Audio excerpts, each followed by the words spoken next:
High above the North Sea, an aging propeller plane tumbles from the sky. First headline was sabotage. Investigators consider a string of possibilities. It takes 2 years to find the cause. Unbelievable. It's something that's never been seen in any previous investigation. They looked at that and said, man, oh man, how could that be? It would lead to arrests half a world away and call into question the safety of one of the world's most important planes, Air Force One. It reached all the way to the aviation that flies around the President of the United States.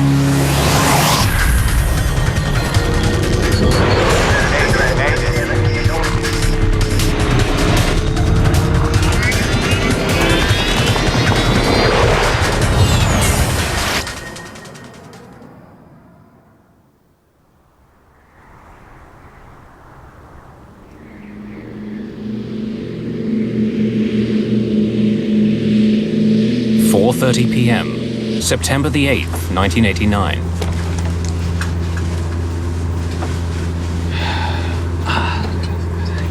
Oh, hang on.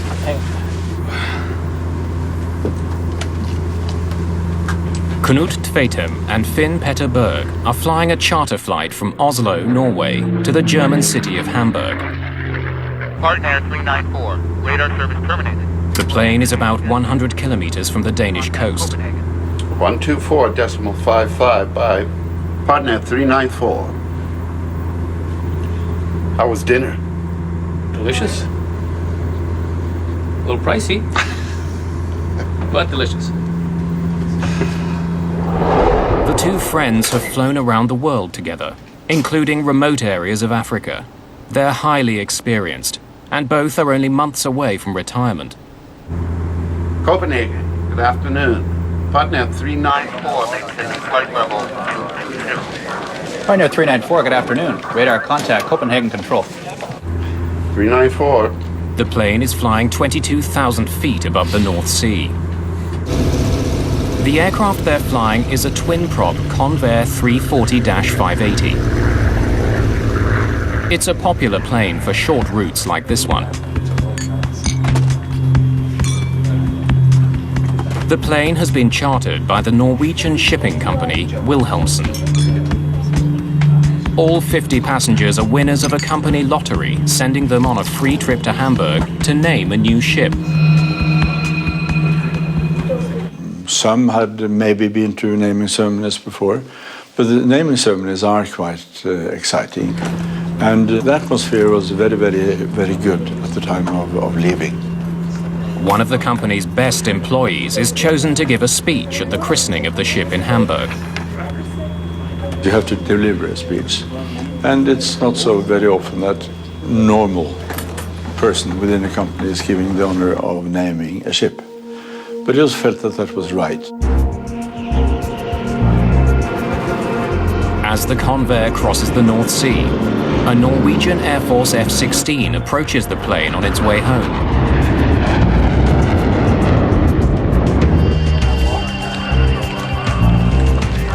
Whoa, look at that, 11 o'clock.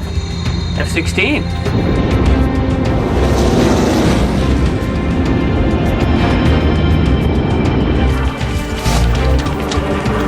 Suddenly, the plane experiences a violent shock.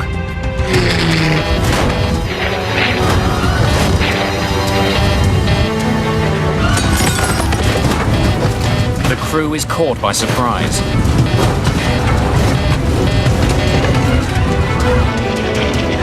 The plane begins rolling upside down. Air traffic control notices that Partner 394 is off course and falling from the sky.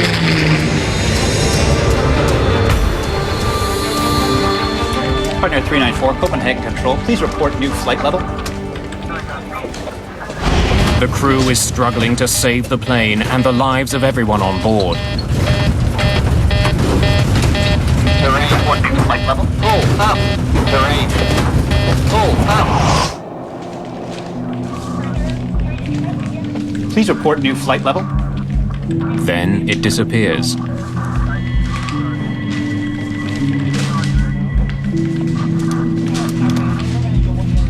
It seems as though the charter flight has crashed into the sea.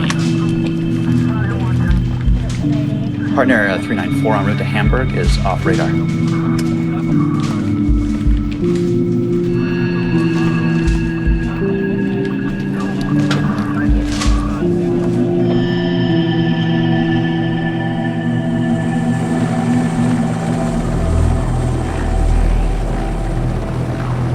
Rescue teams race to the crash site, nearly 20 kilometers north of the Danish coast.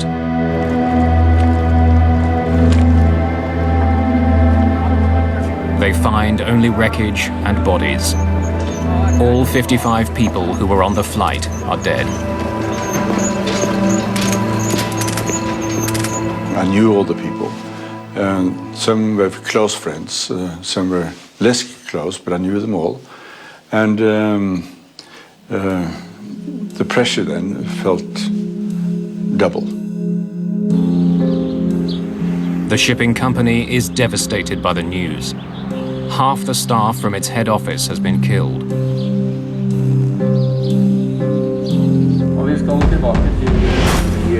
It's the biggest airline disaster in Norwegian history. The nation is in shock. Jan Ovind is a young reporter for Norway's largest newspaper. He's assigned to cover this story. One of the inspectors in the Norwegian FAA jumped to the conclusion that it had to be sabotage. And it was also stated by one of the Danish rescue team leaders, who said that they had no distress call. It just fell out of the sky, which meant it had to be a bomb or something. And somebody drew links to Lockerbie the year before. In December 1988, Pan Am Flight 103 exploded over Lockerbie, Scotland. The evidence in that case is pointing conclusively to a bomb. Norwegian journalists uncover an intriguing fact about the partner plane. Our Prime Minister at the time, Gro Harlem Brundtland, she used the plane on her campaign trip to the north of Norway. And I guess she used it for 2 or 3 days. And that was just 2 or 3 days before it crashed. The nation wonders, could the tragedy have been a botched assassination attempt? The first headline was sabotage then on the whole front page. A bomb would explain the plane's sudden plunge from the sky. Had the 55 people on board been the innocent victims of a murderer? Investigators looking into the mysterious downing of a passenger jet over the North Sea are facing a stunning possibility: that the plane was deliberately sabotaged. The Norwegian Accident Investigation Board recruits an Air Force investigator, Finn Heimdall, to join the team. It will be a severe test of his investigative skills. It's good to be here. I started many years ago with the Air Force. And of course, I saw some investigations mishandled terribly, and I thought it can be done better than that. Investigators hear from several witnesses who lend support to the idea that the plane was sabotaged.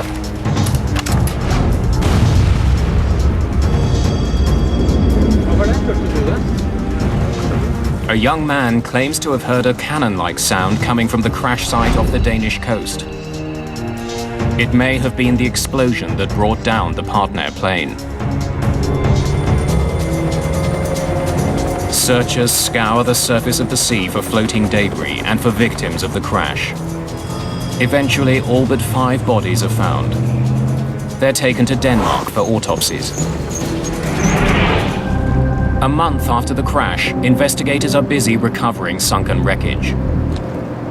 They've plotted the position of the wreckage on the ocean floor using side-scan sonar. It sends out sound waves that are reflected back when they encounter objects. The sonar equipment has painted a remarkably accurate picture of the underwater wreckage.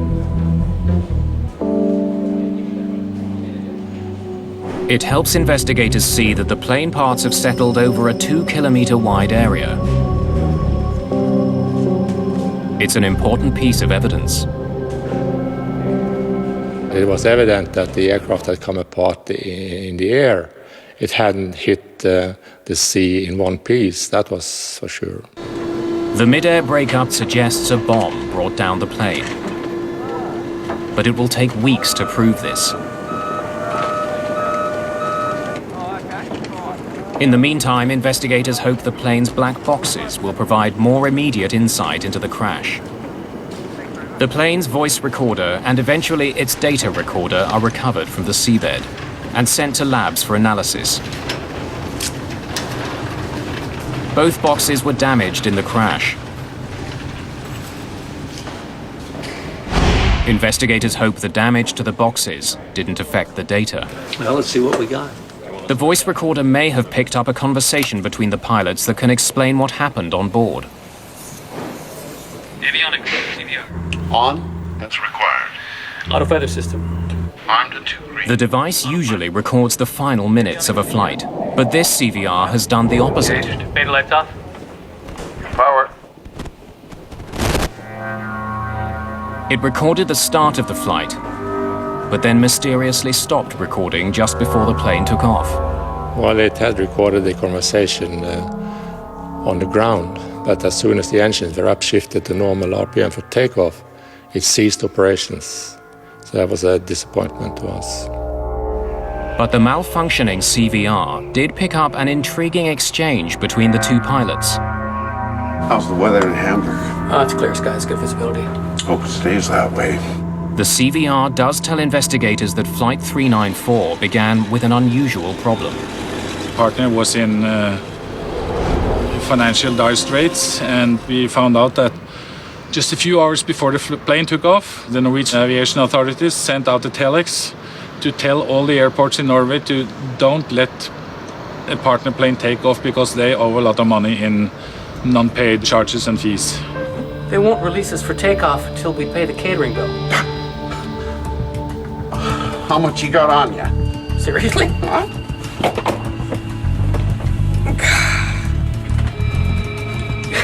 Probably enough, actually. I'll take care of it then. The first officer was forced to leave the cockpit to pay the caterers for onboard meals. Investigators check maintenance records to find out why the CVR only recorded the crew's conversation while they were on the ground. They discover that the plane's cockpit voice recorder had been modified more than 10 years earlier. Modified to switch to primary AC.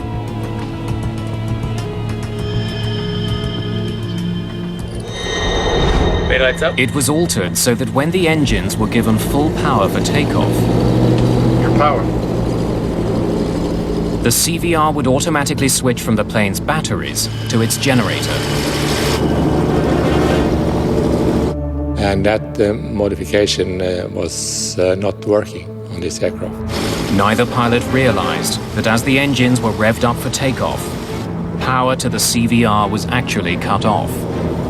Anytime you get key investigation components such as a cockpit voice recorder and flight data recorder that don't work correctly, it brings into question the thoroughness of the maintenance and also the continued operation, safe operation of the airplanes. The malfunctioning voice recorder and the unpaid catering bill lead investigators to look more closely at the history of the airplane and the company that owned it, Partner Airlines. Partner operated a fleet of mostly older planes that flew to northern European destinations. The Convair that crashed into the North Sea was one of the airline's most recent acquisitions. But the plane itself was 36 years old. It had a complicated history of both ownership and modification. The biggest change was to the plane's engines. The really important modification was upgrading the engines to turbine engines. On prop planes, the propeller moves air backwards, propelling the plane forward. Early prop planes used piston engines to turn the propeller. But turbine engines, which use a series of fans, not pistons, to compress air, generate substantially more power.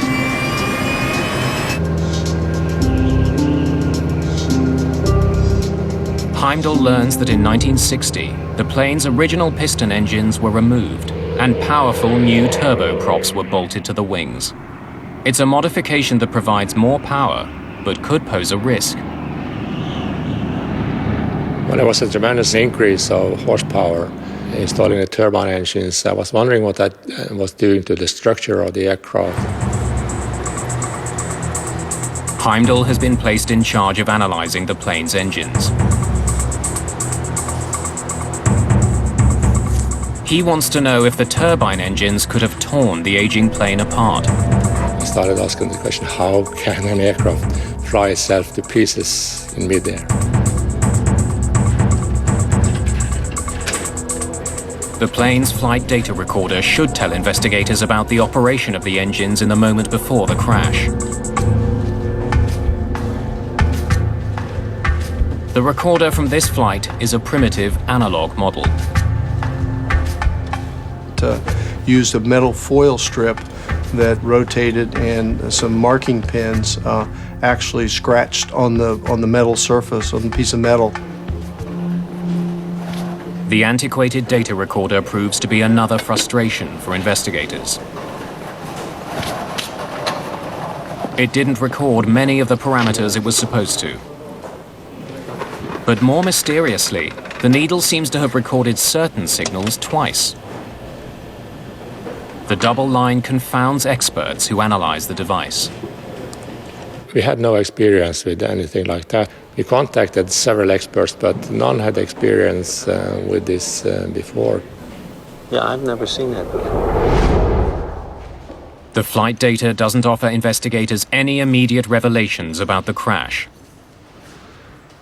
Heimdall now wonders if the very fact that the recorder was malfunctioning could be a clue in itself.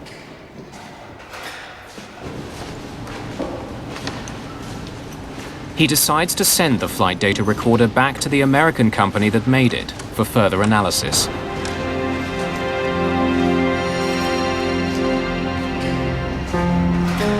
Investigators painstakingly reconstruct the partner plane.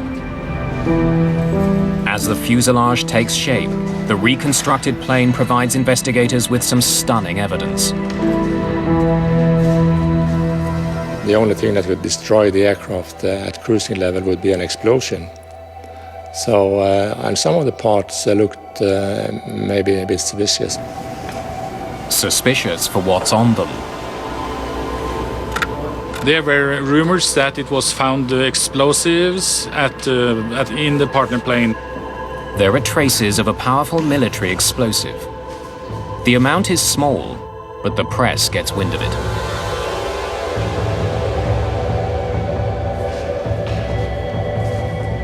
The explosive residue could be from a bomb on board the plane,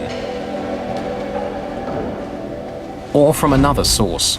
A NATO war exercise called Operation Sharp Spear was taking place that same day near the flight path of Flight 394. One of the pilots I talked to, and he said, I guess it might have been the so-called cold rocket, test rocket, might have gone through one of the wings or the fuselage. Many people now wonder if an errant warhead played a role in bringing down the plane. Pull up, terrain. Pull up, terrain. Pull up. But when the explosive residue is analyzed, it's found not to have been from a bomb or a warhead. There simply isn't enough of it on the plane. There was a small sign of explosives, but that was a very low level and looked more like a contamination than anything else. Many battles have been fought off the Danish coast. The sea is littered with old munitions. Investigators believe the plane picked up some explosive residue while lying on the ocean floor. Explosives are ruled out as a cause of this crash. Metallurgist Terry Heaslip has been brought in. He examines the plane's reconstructed tail and makes a startling observation. Pieces of the plane's skin show evidence of damage from overheating. which means that it was flexing. And you take a coat hanger and you go like that, back and forth. If you hold it close to where it's going to break, you'll burn your hand because you develop heat where you're doing the fatiguing. It's the same thing on an airplane. The evidence is pointing to a problem with the plane's tail.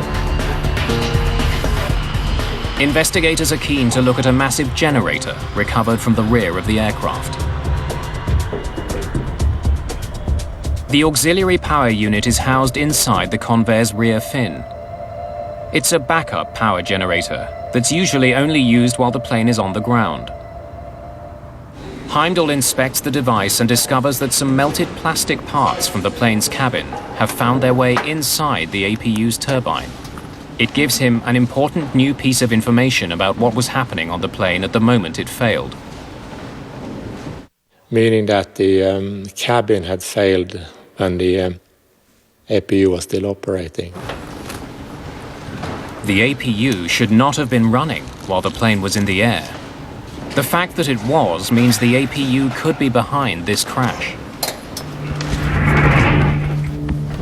Investigators try to learn more about what happened on the day of the crash. They interview the mechanic who inspected the plane that morning.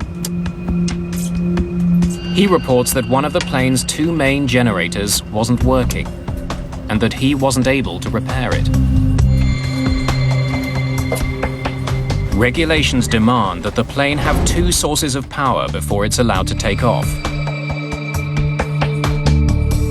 The first officer comes up with a solution that will allow the flight to leave.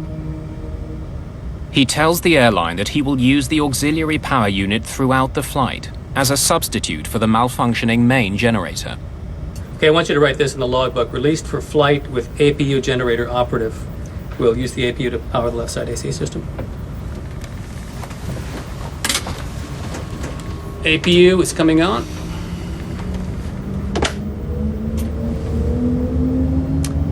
Beta lights off.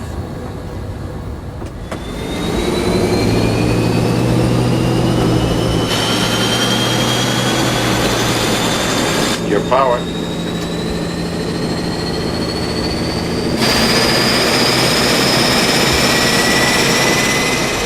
During his inspection of the APU, Heimdall makes an important discovery.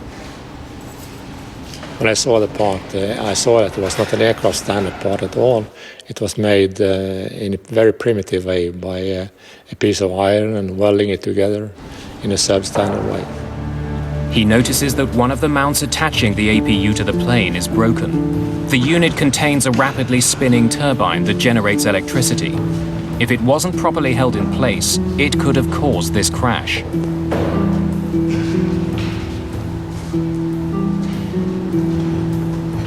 Investigators need to know if the broken APU caused the crash.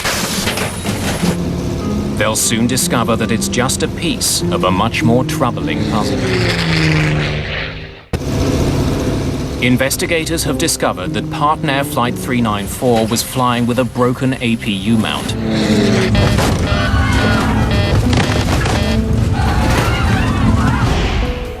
Metallurgist Terry Heaslip performs extensive testing on the failed part. My initial reaction was that the welding was bad, was probably inappropriate. Heaslip wants to know when the strut broke. If it happened during the plane's last flight, it could explain the accident. I could see the impact markings and the progression markings on it that showed that it did not fail in a single overload during this last accident flight. The way the broken mount is worn down also tells Heaslip that the mount holding the APU in place didn't break on the day of the accident. It was broken long before Flight 394 took off. Investigators now need to know what effect the broken mount had on the flight. 40,000 RPMs. Do a lot of damage. Yeah, but those damage. The APU is a large gyroscope having a tremendous amount of energy in it when it's rotating. And if that energy is transmitted to the surroundings, the fuselage, the structure, it could impact the whole vibration pattern in the tail. Investigators want to know if anyone had felt vibrations on this particular plane. Interviews with people who flew on it provide some answers. Listen, we appreciate your coming in. Thanks a lot.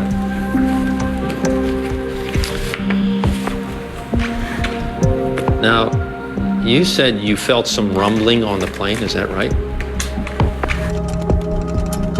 One person stated that the plane that crashed vibrated far more than the two other Convairs owned by the company. Did anything seem unusual on the plane? But others failed to mention the vibrations. Had a good flight. It's a puzzling situation. Investigators know the APU mount was broken before the flight, but they still don't know if it even played a role in the crash, or whether it would have affected the plane's tail. Then the reconstruction begins to clear things up.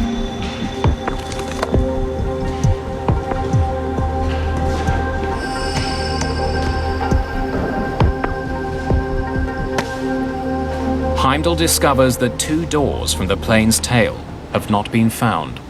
When we reassembled the parts from the tail, we saw that the rudder had been torn apart in two major pieces and some parts were missing. In particular, the doors between the fin and the rudder were missing. The shroud doors are two small doors located on the vertical fin of the plane. They provide mechanics with access to weights inside the fin that control the rudder's movement. Heimdall makes a dramatic find about the doors themselves. They were constructed with an aluminium honeycomb liner. From his days in the Air Force, Heimdall knows they have a unique property. This is thin aluminum foil, as you know, and it has the good reflective properties for radar, and it's very light. The military use it to disturb radar signals, call it chaff. Investigators now realize that the unidentified object picked up by Swedish radar was probably a piece of one of the shroud doors. But when we connected the missing doors and honeycomb with the radar data, we knew that it had happened up at cruising altitude, because the slow-falling object had come from very high level, cruising altitude practically. Investigators conclude that the tail began to break apart at 22,000 feet before it plummeted from the sky. But why had the doors fallen off in mid-flight? Whatever caused the shroud doors to tear off likely caused the crash. Investigators know that the rudder's counterweights are located just inside the shroud doors. If a rudder moves too violently from side to side, the weights do as well. We found enough pieces to show that it was just pounding these doors. And the first real components that came off were the honeycomb in those doors. Investigators conclude that around the time of the accident, something caused the rudder to swing violently back and forth, but they still don't know what. The APU with the broken front shock mount on its own, running in flight, would not cause the aircraft to come apart and the tail to come apart. There had to be extra factors there for that to occur. Investigators continue searching for those extra factors. Then Partner Airlines proposes one. They point to the F-16 that passed over the plane just minutes before the plane veered off course. Whoa, look at that, 11 o'clock. F-16. Partner claims the military jet was flying faster than it should have been.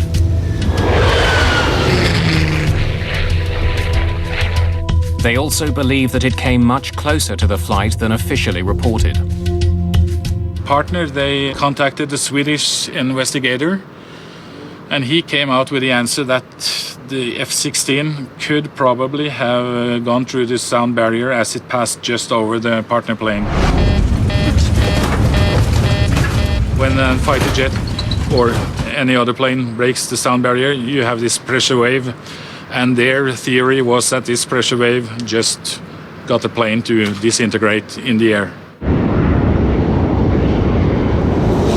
But the Norwegian F-16 pilot testifies that he was more than 1,000 feet above the Convair when he passed it. Investigators calculate just how close the F-16 would have had to be in order to seriously disturb Flight 394. They determined that for the F-16's pressure wave to have affected the Convair, it would have had to fly within a few meters of the plane. There's no evidence the two planes were ever that close. Okay, good work. 90% of the plane's wreckage has been recovered from the sea. But investigators still don't know what caused the Convair's tail to come off in mid-air.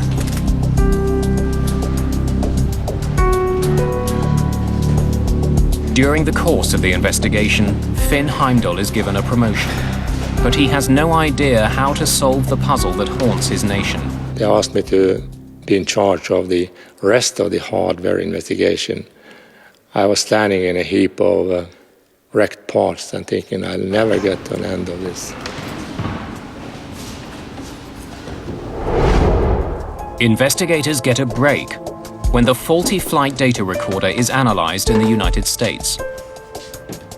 The manufacturer has asked its top expert to come out of retirement and examine the device. Manufacturer Fairchild referred us to a previous employee, and we found him in California. The expert tells investigators that the needle that was supposed to be recording the plane's altitude was shaking so much that it was leaving another mark on the foil. But then he goes one step further. The FDR has a capacity to record for hundreds of hours. By unspooling the metal foil completely, he sees that the FDR has been vibrating severely for months. We saw that this had happened something like 360 operations hours before the accident. I had never seen an abnormality like that before, and it took us a while to figure out what was going on here. It now seems the APU wasn't the only thing vibrating on this plane. Investigators decide to chart the history of the vibrations chronologically. They notice an unusual change in the pattern of vibrations. 2 months before the crash, the vibrations suddenly stopped for a number of weeks. Virtually no vibrations for at least 16 flights. It was increasing intensity and frequency up to the summer of '89. And then the pattern changed. After getting better, the pattern of vibrations got worse again, right up until the crash. What happened here?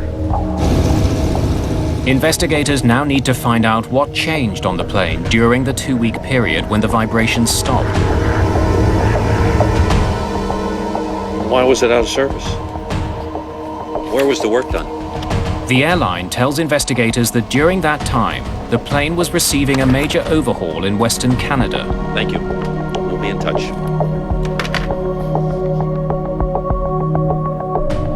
The work was done by the plane's previous owner, a Canadian company that specializes in servicing Convairs. During the various test flights there, the FDR recorded almost no excessive vibrations.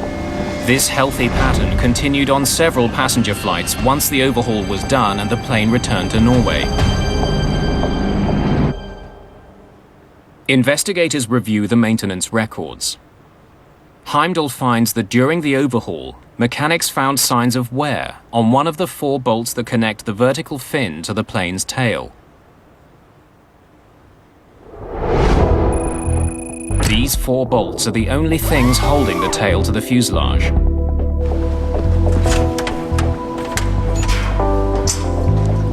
During the overhaul of the Convair in July of 1989, a mechanic replaced one of the 4 bolts.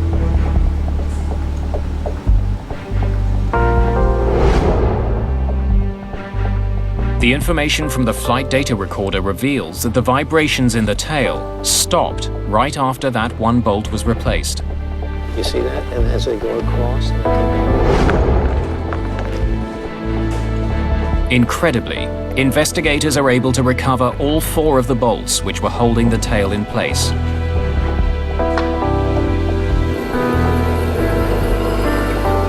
Terry Heaslip thoroughly analyzes the bolts. He makes a final stunning discovery. The 3 bolts that weren't replaced were not approved parts. We did metallurgical testing, and we did mechanical testing. And by doing all of these analyses, we worked out that the 3 of the assemblies were not up to scratch. They were bogus assemblies. His analysis shows that the faulty bolts were incorrectly heat treated when they were made. As a result, they are only 60% as strong as they should have been. Investigators finally know why the tail was vibrating for months. Got something for me? 3 of the bolts holding it in place were too weak. They just weren't hard enough. Unbelievable. 3 bolts holding the tail to the rest of the plane were not authentic parts. They were well-disguised fakes. The weak bolts mean investigators now must answer a critical question. Why didn't the tail come off in the previous 16 flights where it vibrated excessively? Why this last flight? Investigators already know that on the day of the accident flight, a power generator wasn't working, and that the pilots improvised a solution. Okay, I want you to write this in the logbook. Released for flight with APU generator operative. We'll use the APU to power the left side AC system. APU is coming on. The pilots didn't realize that the APU mount was broken and the motor was vibrating considerably. Their decision to run it throughout the flight made a bad situation worse. The reason why things got bad on this particular flight is that the APU was literally floating on 2 mounts instead of 3. This, along with the faulty bolts, created even more vibrations in the tail of the plane. And when you get the 2 of them shaking, if they ever get into sync, what we call resonance with each other, disaster.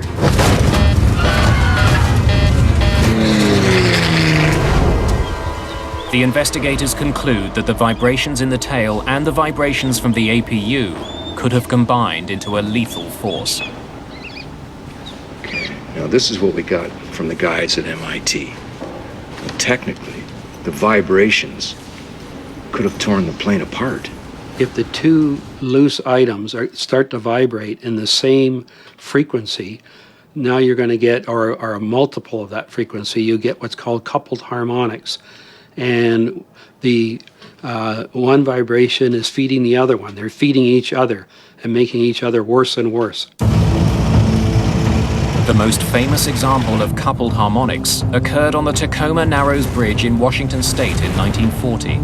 The newly built steel and concrete bridge began swaying lengthwise, and then a crosswind started dipping it left to right.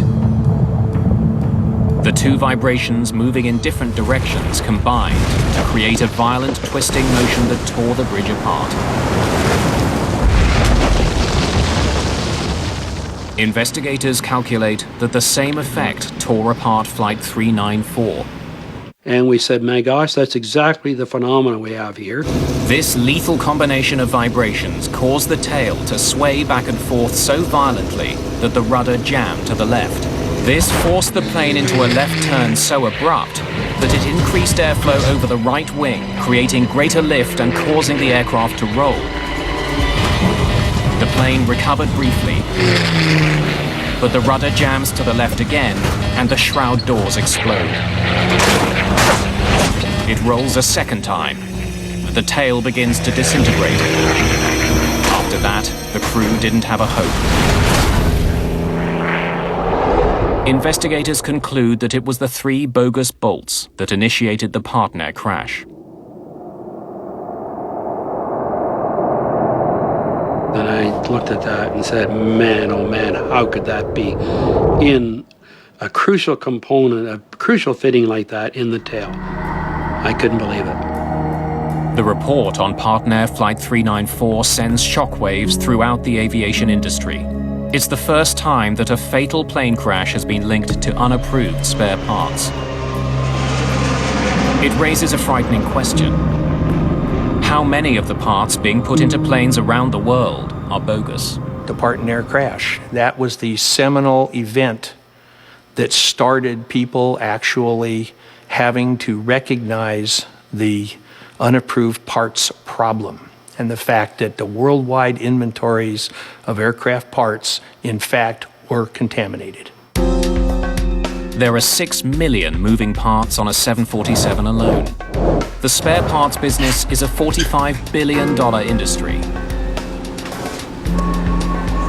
And at the time of the crash, that industry was largely unregulated. Mary Schiavo is the former Inspector General of the Department of Transportation, the agency that oversees the FAA. No one knew how large the problem was. They knew it was a problem because of a crash, but how big was the problem in the United States? So we set out to measure it. We started by auditing the FAA's own parts bins. And the FAA's own parts bins contained 39% bogus parts. What we found is that the parts had come from a parts broker, which was a huge percentage of the parts supply industry. 95% of them were not authentic. The FAA would soon find bogus parts on an airplane widely considered to be the most secure plane on Earth.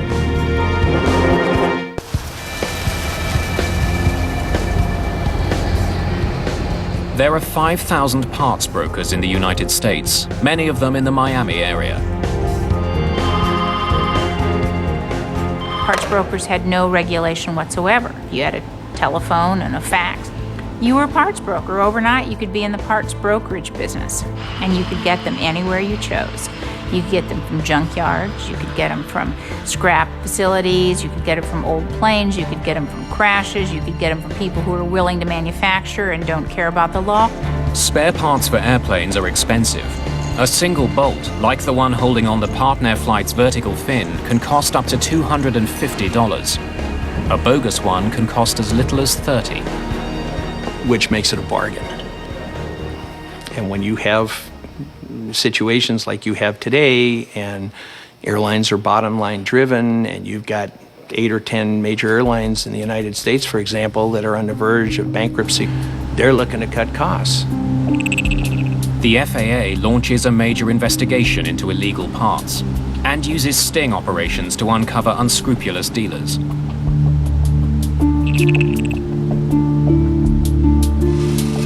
Investigators uncover a black market industry that makes thousands of worn and inferior parts look brand new. These are really good counterfeits. It's very difficult to tell. At the time of the Partner accident, there were checks and balances in the system that were supposed to keep bogus parts from getting on major airlines. For instance, each spare part needs someone's signature to verify its authenticity. It has to have some documentation that states that it's airworthy. It has to have a maintenance release by some certificated entity. But investigators discover that in addition to a huge market in spare parts, there's also a burgeoning market for counterfeit FAA tags.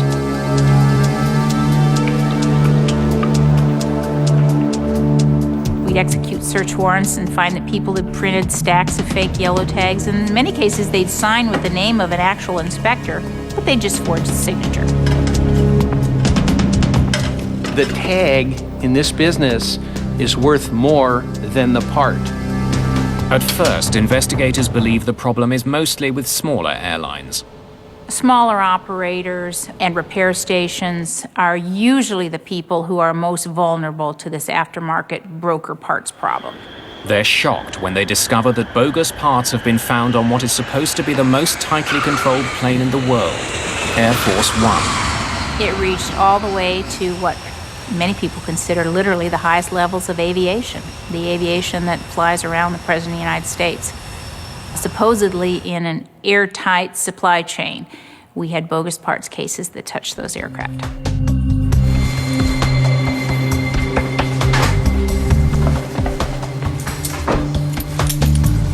The FAA responds quickly. More than 100 dealers are arrested. With every conviction, we were able to raise the level of awareness.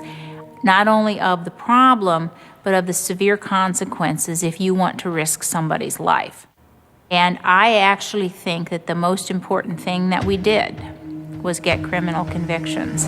As a result of their investigation, the FAA institutes a much more rigorous system for documenting airplane parts. They threaten airlines with criminal charges if they knowingly accept bogus parts. Things are different today because we have a whole body of regulations, much more than we had in the 80s and 90s even, to address the problem.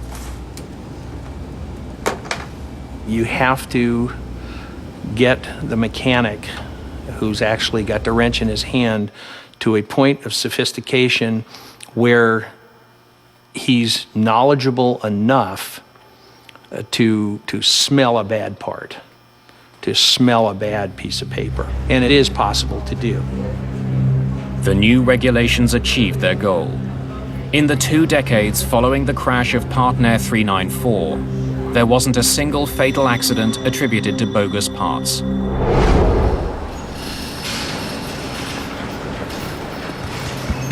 Years after the Partner crash, Finn Heimdall became the head of the Norwegian Accident Investigation Board. To me, my friend, it was a major puzzle that an aircraft, for no obvious reason, could more or less disintegrate in midair. His report into the accident resulted in major changes that likely saved lives. That's the positive thing, but the negative, of course, is the tragedy, the personal tragedy to many people. One of the smallest parts on a Norwegian charter plane failed in 1989. Because investigators found the cause of that accident, passengers around the world are safer, less likely to be on a plane that's fitted with bogus parts.